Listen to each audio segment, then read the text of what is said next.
Hi, everybody. Thanks for joining us this evening. This is John. I am the event coordinator here at Murder by the Book in Houston.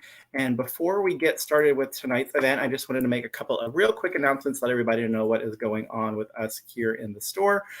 So first up, we are open. So if you haven't come to visit us in a while, the store is open for browsing. We hope you will come see us.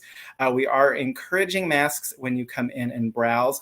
As you might know, next Saturday, the 27th, is Small Business Saturday. So we're going to be hosting our first in-store event since March of 2020. We're so excited for it. It's going to be our Murder by the Book Recommends Fall Edition. For those of you who might not know what that is, if you're local, Murder by the Book Recommends is essentially the staff sitting around the corner of the store talking about some of our favorite books of the year, giving you some good holiday recommendations, and just helping you pick out any last-minute gift stuff. So we're going to be doing that at 11 at 1 o'clock on Saturday the 27th, so hope you will come see us. We're not going to be streaming it this time. We would just want to be able to enjoy being in the store with readers and seeing customers that we haven't seen in a while. So we will be publishing our lists online, but we won't be actually streaming the talk itself. Even though we are encouraging masks in the store, if you're in browsing for the events, we are going to be requiring them just because the seating section is small in the store. We want to make sure everybody feels comfortable for that. We've also had a lot of people asking when we're going to get authors back in the store.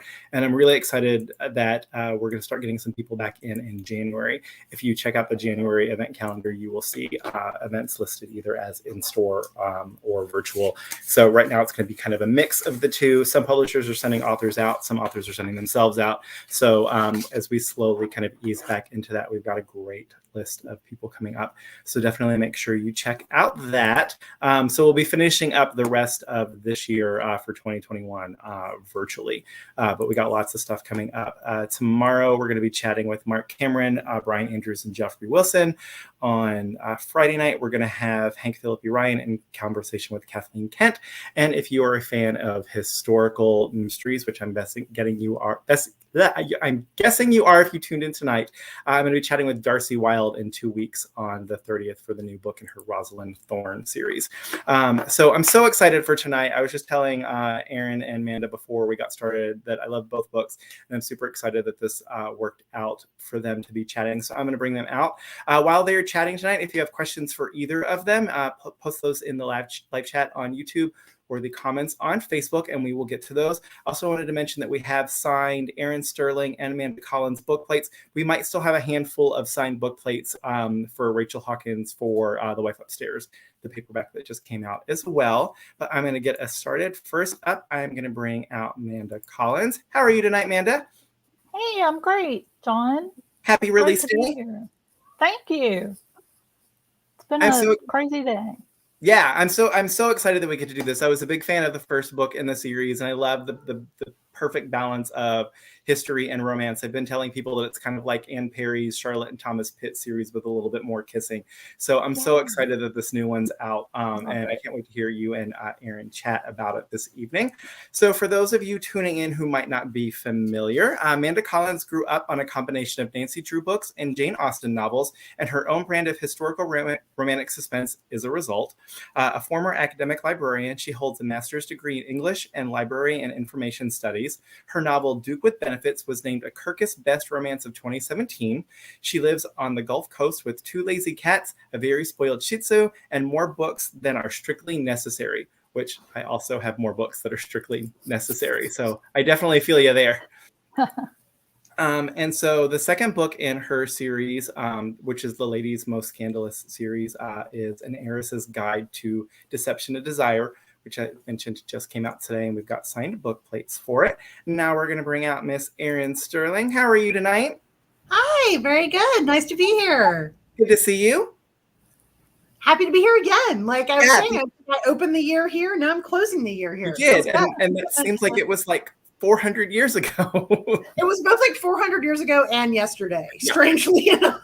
Yeah. So I'm super excited about this. When I reached out to Jody at Forever about doing the event, I mentioned potentially getting Erin/Rachel to lead the conversation because, as you guys know, she's well-versed in romance. She's writing mysteries now, and I thought it was the perfect conversation partner for tonight's event. So Erin's most recent book is The Ex-Hex, which came out at the end of September. And then as Rachel Hawkins, the paperback of The Wife Upstairs just came out at the beginning of November. And for those of you who might not know, Erin Sterling also writes as Rachel Hawkins, the New York Times bestselling author of multiple books for young readers. Her work has been translated in over a dozen languages. She studied gender and sexuality in Victorian literature at Auburn University and currently lives in Alabama.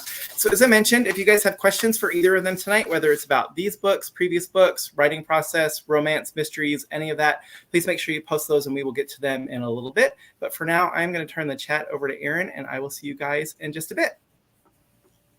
Awesome. Thank you so much. All right. So I'm so excited to get to talk with you, Manda. Me too. Because as we were talking about earlier, Manda and I have been like internet friends, and we have the same agent, and so we've been in the same circles now for like a long time, but have never actually like met face to face or even computer screen to computer screen. Which is really nice, like to finally get to see you. I know. It's crazy because we have all these similarities. Like we're both from Alabama. Mm-hmm. We went to the big rival schools in Alabama. So I joked on Instagram that like, I was like, we're like pre-Iron Bowl. So like we're like, although to be honest, as the girl that went to Auburn, like I can't really trash talk although I always say with that game, you never know. But, you know, can kind of know a little maybe this year. So. Well, yeah, maybe. We'll see. Yeah. It's always anybody's game in a lot of ways, though. So it really, like, really, we go into it every time and you never know. It just depends on who's madder that year. Right. Nobody thought they were tuning in to like this thing about like historical romance and mysteries and books to like lead off. This is going to be all SEC football all the time. Sorry, we actually have a lot of thoughts about third and down or whatever. I don't know. I honestly, I don't either. I don't either. I didn't go to a game the whole time I was at Alabama. So I went to like two. My husband was in the marching band. I mean, he wasn't my husband then. My boyfriend at the time, who became my husband, was in the marching band. So I had like a familiarity with that side of it. But yeah. And now we still live in Auburn. So of course it takes over my life. Like every other year means we can't leave our house that Saturday. But other than that, that's all we have to say about football. Yeah, that's it. You're safe now. All right. So Manda, can you tell us, like, give us kind of the elevator pitch, as it were, of the new book? Okay. So this is the second book in the series whose name I can't remember yet because we just came up with it recently. Scandalous Ladies being scandalous, something like that. So this book focuses on Caro, who is part of a writing team that writes a newspaper column called The Ladies' Guide to Mischief and Mayhem, which is about ladies' most scandalous, John says. Booksellers know these things faster than authors do a lot of the time. Yeah, it's true. So they write this newspaper column, which is basically like the way I came up with the idea was that it was like a Victorian version of a true crime podcast, but it was just a newspaper column. And so these two friends started the column, and the first book centered on Catherine, Lady Catherine, and her now husband, Detective Inspector Eversham. And so this book focuses on Caro and Val, who we saw a little bit in the first book. In the second book, we see them and we learn more about their past. They had a broken engagement in the past, but it was a secret engagement, so nobody knew about it. And they come back together because her friend has been kidnapped. And her friend, just coincidentally, is his cousin's fiance. And so they both have different reasons for wanting to find the friend who is kidnapped. And so, of course, they get together to search, and they come back together, work out their differences, solve a mystery. All those good things. Yes.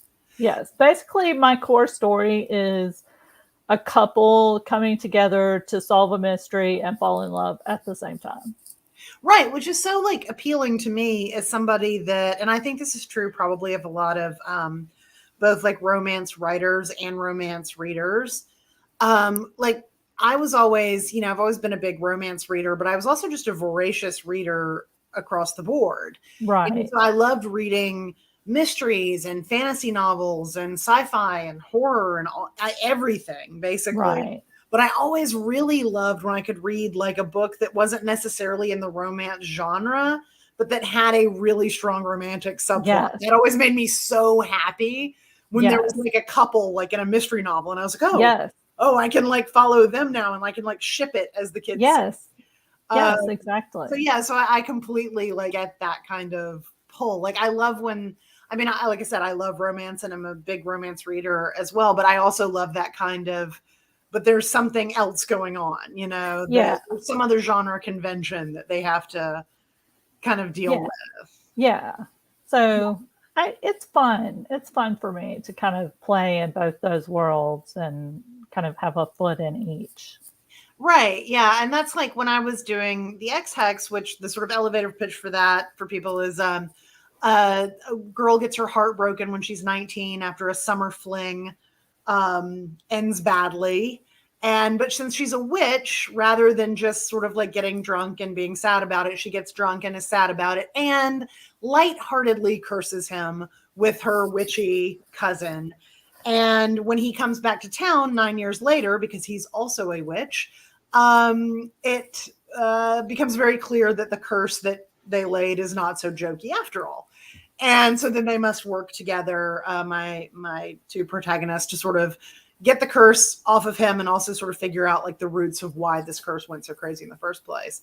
And so I was really like inspired by things like the sort of like 90s WB paranormal shows that I watched as like a teenager and in college, things like Buffy or Charmed or something like that. But I also wanted like a strong romance with just like a complete happily ever after. Like nobody's got to kill anybody in this one, Yeah. like to save the world. So, but it's interesting because I like both the X-Hex and your book deal with the second chance romance. Right. One of my favorite tropes, which I have joked before that I think I only enjoy because I don't really have very many exes. Like I got married to the guy I met when I was 20. So there's not like, like the guy I went to prom with is fine. I have so what do you think, like for you, like what is the draw of that particular trope and like why that trope in this book? I mean, it is, I have similar reasons. Like I don't really have a whole bunch of exes that I'm pining for. But I think with this particular couple, like I was trying to do something a little bit different than I did in the first book. Just when Caro and Val were on the page together, they just sparked off of each other. I don't know how else to explain. Sometimes that just happens when you're writing, like, and you don't even necessarily intend for them to end up together. It's just when they're on the page together, they have chemistry and it's weird and you just kind of go with it. And so in the first book, I didn't even really know what their backstory was. And so in the second book, I kind of had to plot out and figure out what it was that had happened between them and kind of go from there. And so they kind of, their animosity toward each other in the first book kind of set it up to be, like, I knew it had to be emotional. And so that was one of the options, and that was the option I went with. Yeah, which really works too. I love that kind of thing. And and I've actually had this experience of like, so the X-Hex is my first romance that I've ever written. It was like my 13th book, but and I've had like romantic subplots, but like, and then when I went to write like the companion book, one of the things that I very quickly discovered was that I wrote a lead couple that did not have chemistry on the page. And I'm like, oh, this is like a really real thing. Like, even though I made them up and I came up with this plot, I've made these two characters and put them on the page, and it is not sparking. Like, it's just it was like such a weird thing, because I've always been so anti that kind of I think a thing that I always thought of as a little precious, like that. Oh, Yeah. the characters do whatever they Yeah, want. yeah. I'm like, whatever. That's not true. We write them. Right. And then I was like, oh, wait, but this is like very real, that these two people, as written, it is not sparking on the page. So, and nobody, like, don't worry, guys, I changed it. Everyone's like, wow, I'm really excited to read that. Yeah, that's gonna be great. Yeah, sounds cool. But no, I ended up, I pulled the male hero out and I replaced him with another character and was like, oh, yeah, there it is. Okay, now it works. Yeah. It is the weird thing, and I'm that way too. I'm so commonsensical, like about like I can't be haunted because I'm just too logical about stuff, and I'm just like, that's just the hot water heater. Right. And so, but there is a weird kind of woo-woo thing that happens in writing. And I don't know if it's your subconscious or what, but it just happens sometimes that you don't even intend, like, I'll write a secondary character and I'm like, okay, this is just a secondary character. They're going to be like not interesting. They just need to go from point A to point B to tell them this thing. Mm-hmm. And then they're like super interesting. And I'm like, crap. Yeah. Because then you have to do something with them. And if your secondary characters aren't like super boring, there's always going to be a reader who says, when is so-and-so getting their book? And you're like, but they are not a real character. So then you have to write a character for them. But I mean, sometimes it's fine. I've done it as a reader, so I can't. No, I've definitely, and the thing too, like romance really especially primes you for like looking for like, where's the sequel bait? Who is it? Exactly. And there's nothing better than like when you've really been longing for a certain character to get their book, and they finally do, and especially if they're paired with a person you were kind of hoping but weren't sure. That's like magic. Yeah, no, that's the best kind of wish fulfillment. And so like when you were writing this book too, because this was again a thing that I was really conscious of when writing the X-Hex, because I'd come out of writing YA that had different like sort of major plots, and also then thrillers. Like the most recent book that I wrote in front of this one was a thriller. How did you like sort of balance the mystery and the romance? Because that was something I also sort of found tough, because like my gut was always to sort of sublimate the romance a little bit, because that's what I did in the more general fiction. But I was like, no, people are coming to this for this relationship. So I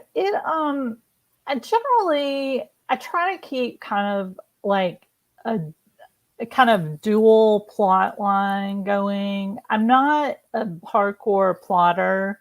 Mm-hmm. I call myself a plantser. Like I do a little bit of both. Same.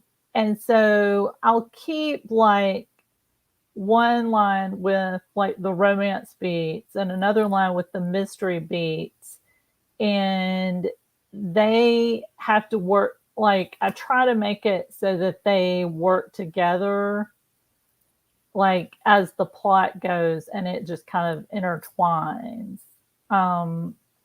But a weird thing about my writing is that I've tried to write without a mystery element in it before, and my editor was like, "This is really boring. Like you have to have a mystery element." Sugarcoat it, right?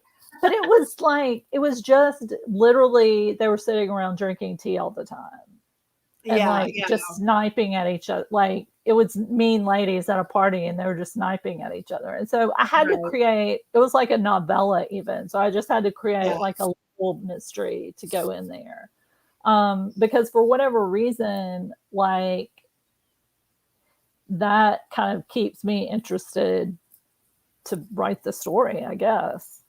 Right. Yeah, that makes sense. Because yeah, I enjoyed like sort of balancing the paranormal, and like once I sort of figured out how to do it, Right. and to be sure that I was like leaving the space for those romance beats. And I think that's like so smart too. That thing of like they sort of have to braid together. You know, they need to feel organic, and like the sort of more mystery or paranormal or whatever genre elements aren't happening outside the romance, and the romance isn't happening. You know, like right.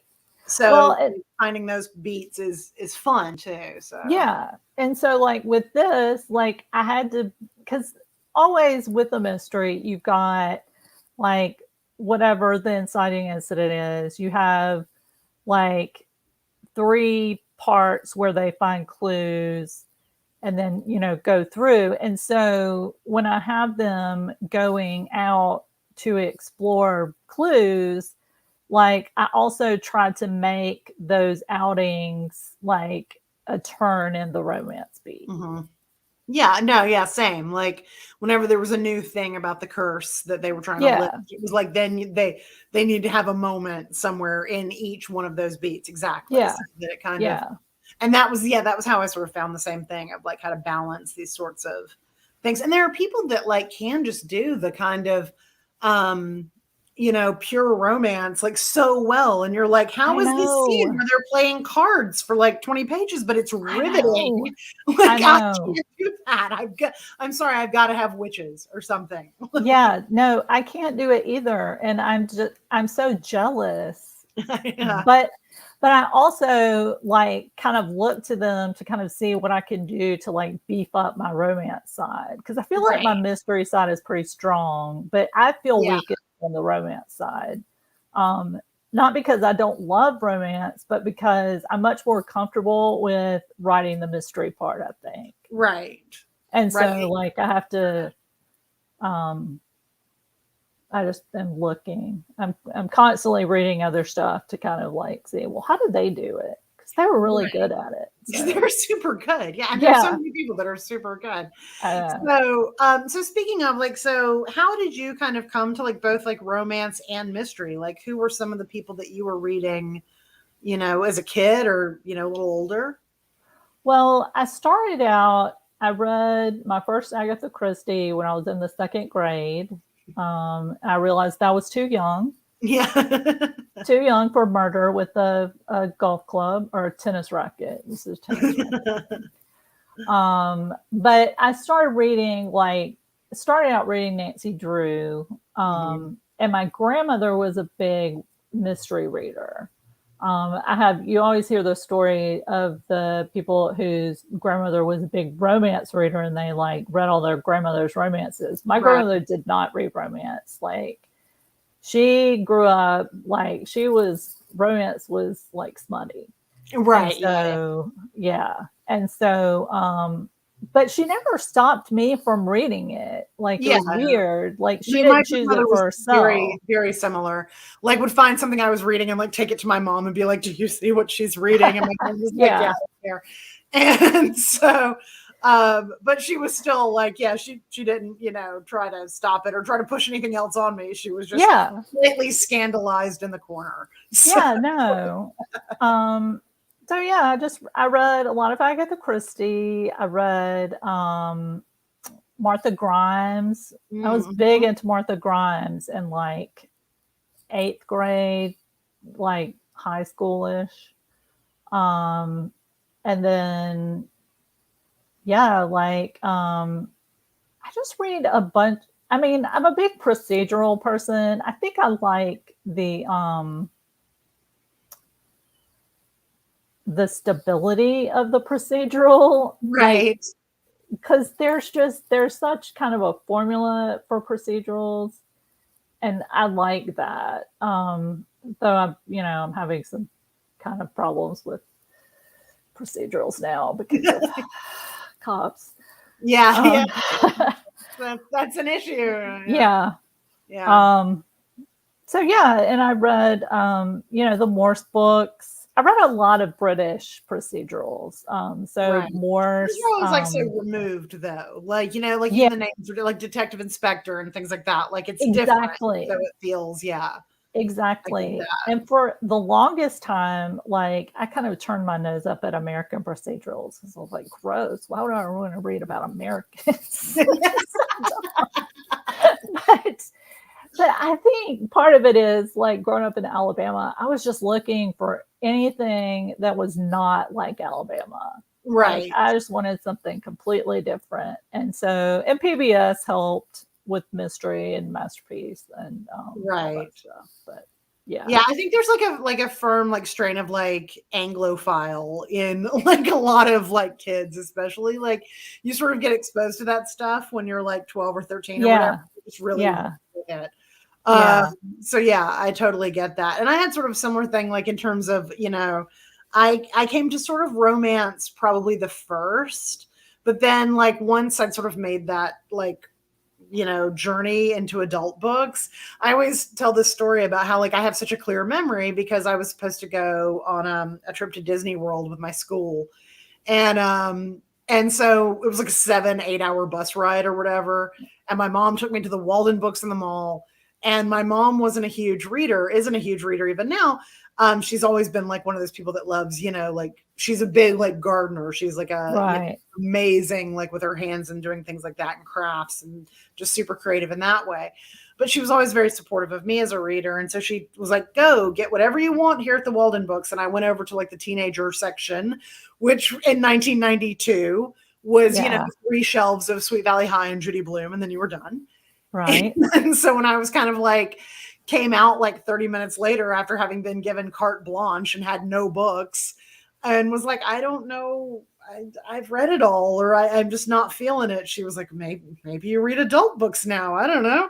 So she just sort of like led me over to the adult fiction wall, and like romance was where I landed, simply because at that point, romance too was going through sort of a marketing thing where, people always make jokes about the sort of bodice rippery covers. Right. Early to mid 90s, there was a big shift away from that. So they were like those pastel covers with like ribbon on them. Yes, or like a bouquet. Yeah, a cameo or something. So they looked very innocent, but they were the same like books that had, bodices ripped and hair flowing and all that, 5 years before. This was just so she was like, well, I'm sure these are fine.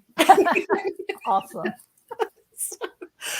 I always joke too. She would not let me get any book that on the back it said that the main couple got married, because she thought if like marriage was part of the plot, then they would probably have sex in the book. But if they didn't, it was they got married at the end, maybe it would just end with like a wedding and a fade to black. Wow. And that was okay. It makes a kind of sense. Yeah. I get it. And then I just lied my little butt off to her when she was like, I was right? They just fade to black. And I'm like,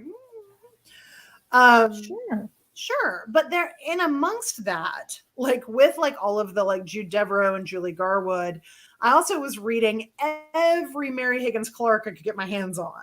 Oh God, I read so many Mary Higgins Clarks. I was obsessed. And like that, so they were just like, and I think that it's interesting that both of us kind of ended up where we have in terms of what we write. Cause like, man, it was like right there on the shelf together, like, it's like, here's my Danielle Steele, here's my Mary Higgins Clark, here's my Patricia Cornwell, was read her at the time as well. And stuff like that. So yeah, I think that's really kind of like, I think we were just absorbing all the things. Yeah. I like, Mary Higgins Clark was a big one. Like, I think I had like a crazed summer where I blew through like everything she'd published up to that point, Well, one of the things about Mary Higgins Clark was that in my tiny town, our library did not have romance. So if I got romance, I would have to get it at the used bookstore or at the bookstore. And so, but the library had all of the Mary Higgins Clark and all the mysteries. So, and like Victoria Holt and, all the Gothic. Holt was huge as well. Yes. And so like the library fed that side, and then the used bookstore fed the other side. So, Yeah, we had a used bookstore that I still remember. I was like, if I put this in a book, like an editor would flag it and be like, this is too on the nose. But I literally went and traded in like 2 grocery sacks full of Babysitter's Club for a whole bunch of historical romance. Like, yeah, my girlhood is over. Bring me my womanhood now. You know. So, and but yeah, it was all kind of mixed in together. It was that, and then of course I was reading like a lot of Stephen King, and Dean Koontz, who was big for me. So. Yeah, I never went horror. Like, I've just never been big into horror, and I They're don't know awesome. why.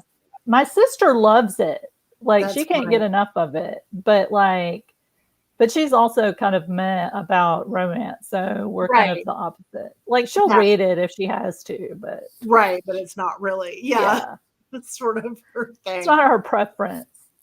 Exactly. But yeah, it's interesting the way though the things that kind of get a hold of you, I think when you're really young, Yes, can like have such a long-reaching influence in what you like to read and what you like to write, you know, obviously. Yeah, it is weird. It like imprints on you. So what are you reading right now that you're really into? So I'm reading the new Sherry Thomas, Lady Sherlock. Those are so good. I don't understand how she does it. She's like, I mean, like, I remember, like, I've read, I think, all of her romances. And I remember, like, thinking, like, with her romances, that as much as I love romance as a genre and I think it's doing really cool things, I was like, you can, like, feel that, like, romance, you need to let her do more. Like, she could really blow the doors off something if there weren't quite so many genre conventions you're putting around her right now. Right. And then she did. And then she wrote the Lady Sherlock series and did it. So yeah, she's just amazing. So that I also read Joanna Shoop's new one, that one was which great. is The Lady Gets Lucky. Yeah. Yes. That she was who I was talking about, like, just because it's a romance. It's all romance. Yeah. And I like read it and I was like, oh my God, this is so good. How do I do this? I think you really like, I read that one and loved it. It might be my favorite of hers, and I'm a big fan of hers in general. Yeah, me too. But I was like, I cannot put this down. Like, it was super compelling. I had to read it in like 2 days, you know? Yeah, me too. Night, you know? Yeah. I was like, no, I have to have these people get together. And which I think is like such a like masterful thing that some romance writers are capable of doing, which is like, you know, they'll end up together. It's literally promised to you by the genre itself. Right. But the people who can make you like flip pages feverishly being like, I hope they end up together, you know, like, you know, they will. But yeah, that book was fabulous. Yeah, it really good. Like, yeah. And I don't know. I haven't read any other mysteries lately. I'm kind of in a mystery lag. So I read. I liked Lisa Gardner's new one. Okay, cool. I have not read that one yet. She's kind of starting a new series-ish. Yeah, I feel like when I had been loving thrillers, and then when I moved to writing them, it was a little harder to read them, just because you're like, this is cleverer than what I was doing. You know, you do that kind of thing. Yeah. So, but yeah, I just it's been a little bit now, but I had read Lucy Foley's new one, The Guest List, or new a year or so ago. Yeah. Really, really loved. And someone that I think like really combines romance and mystery super well, although the mystery takes precedence, but the romance stuff is so compelling, is C.S. Harris. I don't know if you've read her. I haven't read her. And I know I need to. I just haven't done it. It's almost like I'm afraid if I read it, it'll just be too good and make me sad. But they're very different, though, and also like their Regency, which is like a whole other kind of but they're crazy good. Like they're very. What I love about them, that's another one where I suddenly was like, what? How have I read like 7 of these in like a week? You know, but where she's very, very good at the mystery is compelling. the interpersonal stuff is compelling. Some books, the mystery is a little stronger than the interpersonal stuff. Right. And some books, it's the opposite, Right. But they're so good. So I keep like, I'm probably like 5 books behind because she writes really fast and it's a really like prolific series already. But like, I like to keep a bunch on hand because I know that like I'll lose my mind again and need an entire week. You'll need it. Of C.S. Harris books. I even have like the first couple of them on my Kindle, so I do need to just bite the bullet and read them. You do. They're so good. Yeah. They're so good. I was trying to think what else I've read lately that I really liked. I mean, this is also like the time of year where like I'm big into like cozy mysteries and stuff like that. Yeah. And to shout out Murder by the Book, I was always one of those people that like I knew that I would love cozy mysteries, but I like getting into them felt very intimidating because there's a lot of them. It's the same thing that people say about romance that I like scorn them for, but it's true. But there are so many, and I'm always like, and then I'll see one that looks good, and it's like the 6th book in the series, and you're like, okay, well, where's the first one? I can't. Yeah. And so I joined Murder by the Book does like subscribe. I like how I'm pointing to like the logo on the thing. Like they're here, like, hey, they do like a subscription box. And so they've got John's Cozy Corner and it's like curated. And so they're not like, they didn't like ask me to do this. I just organically needed to mention. But they send you, like, he sends you a cozy mystery per month, and he picks one that like it's accessible. Like if it's the second in the series, it's because he's like, you can start with the second and you'll be fine. Yeah. And then there's always like recommendations for like other ones. And so that's really, so like all of a sudden I'm like a cozy mystery fanatic. And I find that this time of year, I'm especially like, yes, please kill people with Holly and let me read about it. Yeah. It's a good time for it. It is.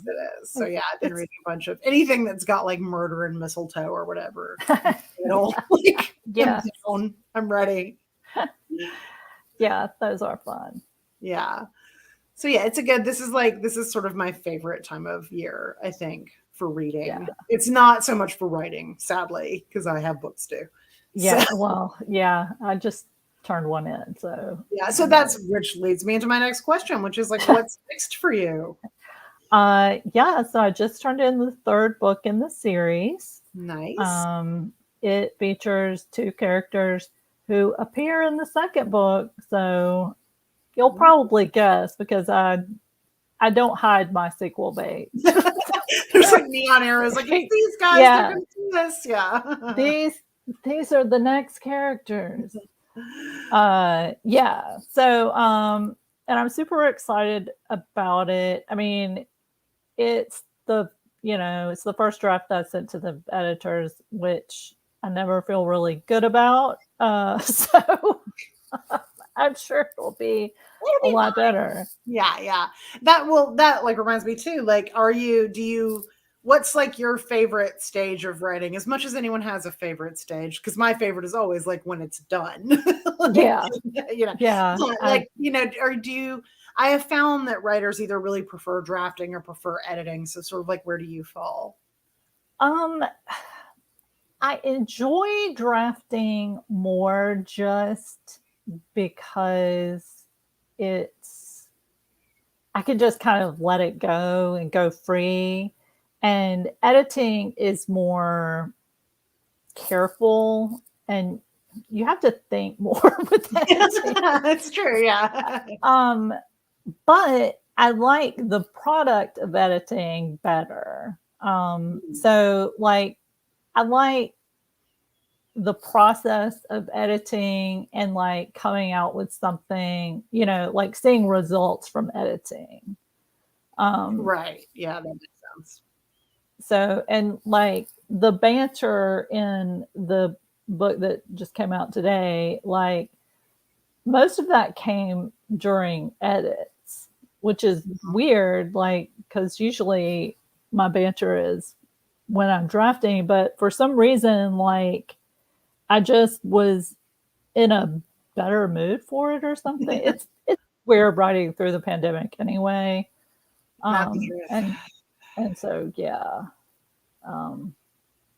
But yeah, so I like different aspects of them, I guess. That's kind of a weasel answer, but No, I think that's fair. Yeah. Yeah, because I always prefer editing just simply because, like, I like someone to put a fence around me a little bit. Turns out yes. I'm an only child. I demand structure. And sort of just show me where to go, because I feel like I'm just kind of like, here's like 5 different ideas for a book. Which one do you like? You know? Right. No, I do that too. Poor Holly, our agent. It's like, hey, what do you think about this idea? Yeah. Like, well, that sounds fine. No, not that idea. What about this idea? Yeah, exactly. It's gotten to now, like, where I just don't even send her an idea anywhere. I'm like, here's like a 10-page synopsis or whatever that you're gonna have to use. Like, because if I have to like really settle on something now, because I will go bing, bing, bing, bing, bing. So, Yeah. Which is fun in its own way. So yeah, I mean, it's the process. I've just started saying it's just my process. The process. So, like, speaking of, what is sort of your process? Are you a write every day? Are you a, where do you kind of fall on that? I'm not a write every day. I kind of think that's BS. Same. That was made up by somebody who just I don't even know. No, like I tend to unfortunately, I'm one of those people who procrastinates until it's closer to the deadline, and then I have to write super hard for a short amount of time. Yes, same. Which is not good for me. No, it's my process. So. Like, I have tried and tried not to be that. I've tried to be like a 1,000 words every day, Monday through Friday, where I need the guillotine blade resting on my neck. Yeah. And then I would rather work really hard for a very short amount of time than work a little bit for a long time. Yes. Even though working a little bit for a long time would probably make me happier or at least more like mentally stable in the long run. And like, I can do it I have done it in the past where I just was like, okay, you have 3 months. You're going to write X amount of words every day until you're finished. Right. And I never give myself enough wiggle room, because what I've learned about myself in this past time, which I already knew about myself, so I don't know why I say I've learned it, but I will always find a way to take a day off. Mm-hmm. And so I'll say, okay, well, you have, a month to write this amount of words. You have to do it. You're going to have to write every day. And I always end up like, well, it's Saturday. And so, well, I had to do laundry today or whatever. And so then I end up having to pile on more words on different days. Like there's this pacemaker, which is a tool where you can like plug in the amount of days, and it will tell you how many words you have to write every day. And it's got like options where you can like, I think one of them is like mountain. And so you'll start out with a few words every day, and then you build up to a bunch of words, and then you go back down. Yeah. I can't do that because that's too stressful for me. Like, because then I'll just dread that day in the middle then where you're like, oh, I've got to write 5,000 words that day. Like, like, yeah, no, I totally get that. That would be hard. If I know it's coming, it's terrible. But if I get to the last day and I have to write 5,000 words, then that's okay, because I just have to do it. I don't have a choice. It's done. Exactly. And I don't have time to dread it. Yeah, I completely get that. I'm really, really, so when is your birthday, by the way, so that we can astrological sign here? Oh, January 11th.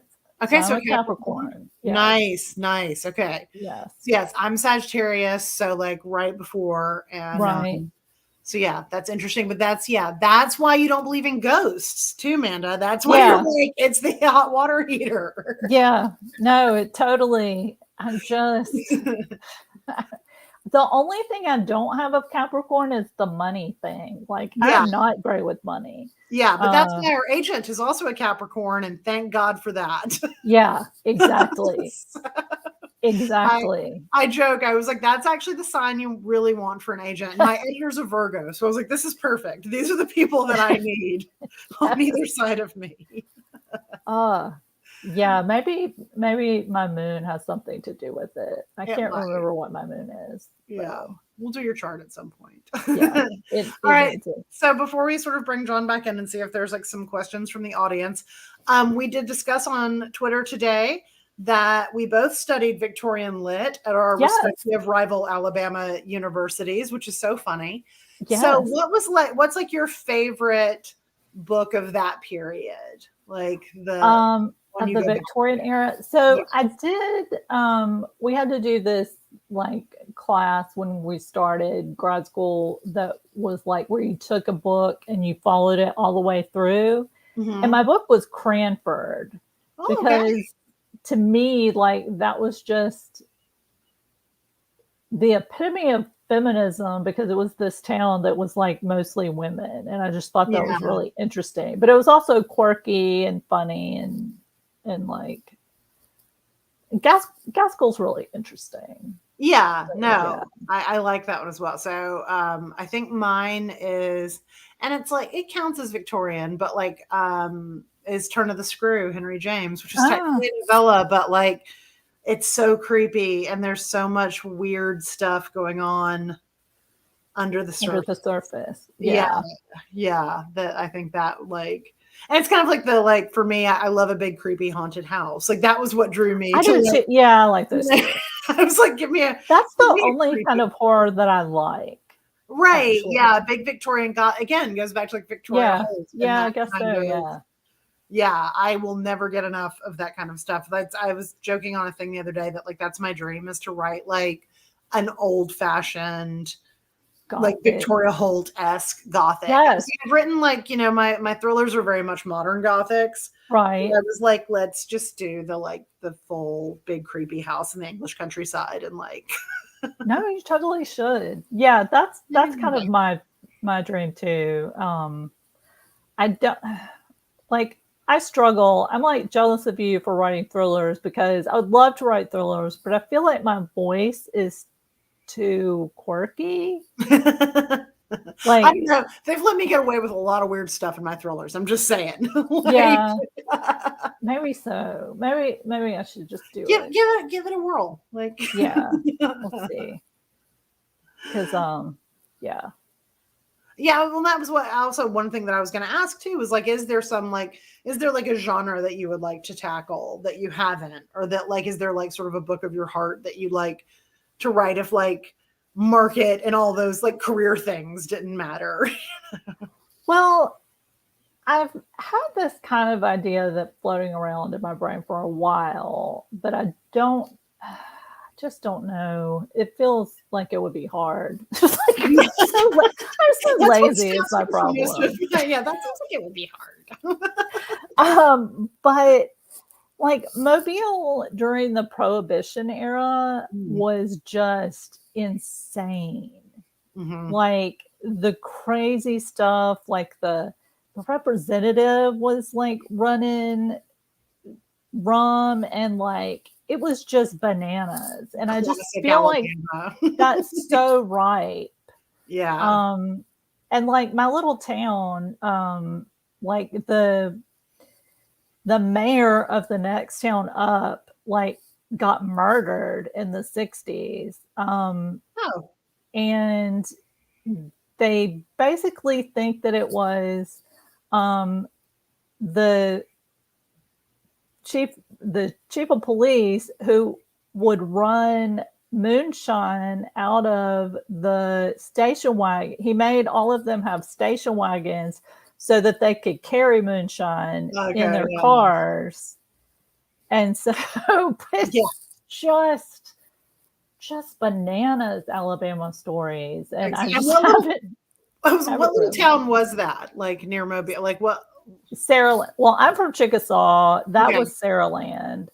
And Chickasaw was a shipbuilding town. It was like it was a company town. It was built by the shipbuilding company. My husband's from Atmore, so like that's okay. Yeah.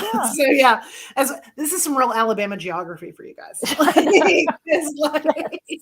This is like Southwest Alabama, and I'm from like Southeast Alabama, and now live kind of like very east middle Alabama. So yeah. And there is like stories like that. I mean, I'm in Phoenix City, Alabama tonight. Oh yeah, Deadline Cave. And there was a movie called The Phoenix City Story. And it was really like the most corrupt town in America, like in the 50s. So like, there's Phoenix a lot City. To be mined there that I would love to see you do. Somebody needs to. Yeah. Like, oh gosh, there's just this state, man. It's crazy. Yeah. But and we're with a store from Texas, so they get it.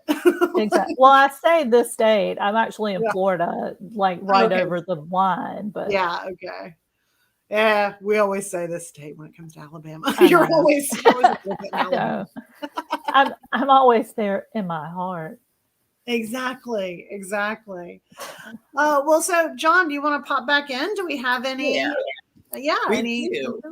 Okay. So we had a question for Manda. What drew you specifically to want to write this series in the Victorian period? So, because I had studied the Victorian period in grad school, like I had wanted to write Victorian for a long time, but I had been writing Regency.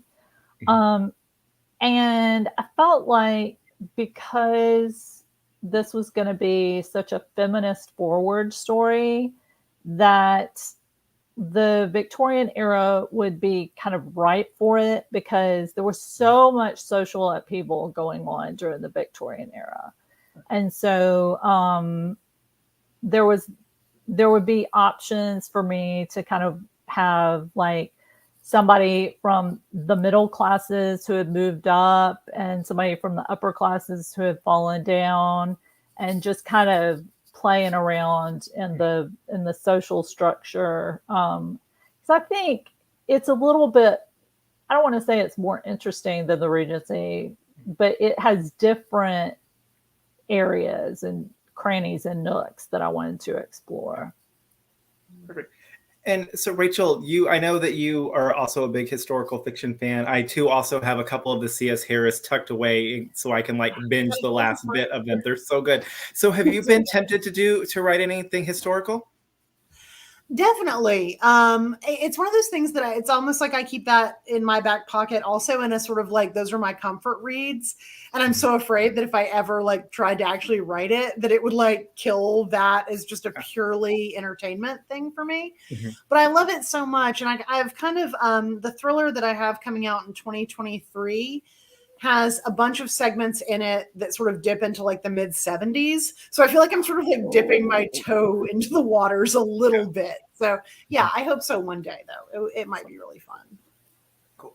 So Amanda, one of the things I love about this new series is that you play with the romance series convention of different couples per books, which is not something that we see in the mystery world at all. Right. And, in the first one, you set up so well for a series with a detective and a woman who writes a newspaper article or column that kind of deals with crime. So what made you decide to want to follow the romance convention versus the series convention for a series? Well, I mean, the nuts and bolts of it is that I sold it as a romance. But I like series that follow the same couples, but I also, as a writer, I get bored easily. So I feel like, I'm not saying I would never do that, but like part of what I've always wanted to do was write, like, because what I love is a mystery, and I always feel like mysteries necessarily don't give as much attention to the romance part. And I felt like if I could do this and do the mystery and the romance and kind of give equal time, that it's kind of a wish fulfillment for me. So yeah, but yeah, like I won't say that I'll never do that because, like you said, and I do, Rachel, have another back pocket idea, which is there's a character on Endeavor, which is the journalist. I can't remember her name. Yeah, But and I can't think of anybody's name either. Yeah. But yeah, I know who you're talking about. Yeah, and it's in the 50s, and she's like a lady journalist, like in Oxford doing her thing. And like I feel like she is ripe for her own series. Like I would love to write something like that. Because she's really interesting, and I feel like they should give her more time. Agreed. I'd love to see that from you. Yeah, so. And also one of the other things I loved in the author's note, Manda, that you mentioned, Kate Summerscale's book, The Suspicions of Mr. Witcher, which is so good. I was so excited to see that. It's one of my favorite. It's one of my favorite amazing. nonfiction. Yeah. Like it really, like Eversham is like my version of Mr. Witcher, but hotter and more successful. Yeah. Mr. Witcher. Yeah. I mean, he was vindicated, but yeah, you know. well, he was eventually, yeah. Yeah. But yeah, like that was just fascinating. Like everything about that story was fascinating to me. Just yeah. And so that was kind of I kind of picked the time, the date when the series is set, kind of based around that because you know, obviously it's not like a direct faithful it's not application. Yes, it's not fanfic. Yeah. So yeah, but I like her books are really interesting. She like digs into some of the. She gets into like the juicy human bits of it. Like she tells you the crime, like you understand the people, right, and the time in such a genius way, and all of her stuff. Yeah, right. All right, and so Rachel, you got to tell everybody a little bit about the X Hex. Can you tell everybody a little bit about Reckless Girls that comes out in January? Yes, I am a nonstop promo machine these days. So, yeah, my second thriller under Rachel Hawkins, Reckless Girls, comes out on January 4th. It is the book of my heart. It is a book I have wanted to write since I read And the Sea Will Tell by Vincent Bugliosi when I was like 13. It is 20-somethings on an adventure to a deserted island in the South Pacific that has a very dark history. And when they get there, it turns out that not everything is what it seems, either on the island or amongst themselves. And shenanigans of the murderous kind ensue. So it's very fun. And I can't believe they let me get away with it. So please read.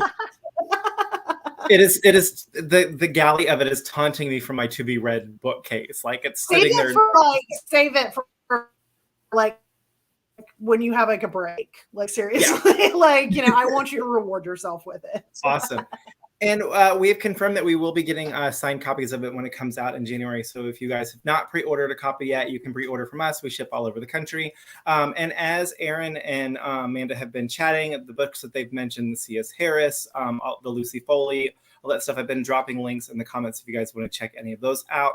I also dropped a link for the Cozy subscription box. Rachel, thank you so much for mentioning that. And I'm so excited. We just mailed out the November book, but I'm so excited for you to get the December one because you're going to like the November one. But I think you're going to absolutely love the December one. I'm so excited. I'm so excited. I look forward to it every month. So yeah, I'm really excited. Awesome. So I think that is going to about do it for us this evening. I also dropped a link if you want to hear Rachel talk a little bit more about The Wife Upstairs specifically. I dropped a link to the chat that we did for that back in January. And while you're on the YouTube channel, definitely look around. We've done a lot of great virtual events over the last couple of years. They're all there. Once we are done, Facebook and YouTube will also archive this one. So if you missed any part of it, y'all can go back and rewatch. But to recap, we have been chatting with Manda Collins, whose new book, An Heiress's Guide to Deception and Desire, just came out today, and we've got signed book plates for it. And we've been chatting with Erin Sterling, whose most recent release is The Ex-Hex, which came out at the end of September, and we have signed book plates for it. And as I mentioned, I think we still have a couple of signed book plates to go with Rachel's The Wife Upstairs as well. So you can visit us at murderbooks.com and order those, or come visit us in store. Thank you both so much for joining us this evening. This has been a blast. Thank you so much for having us. Thank you, John. It's great. Thanks. You guys have a good night, and I will see you around. All right. Thank you. Thanks.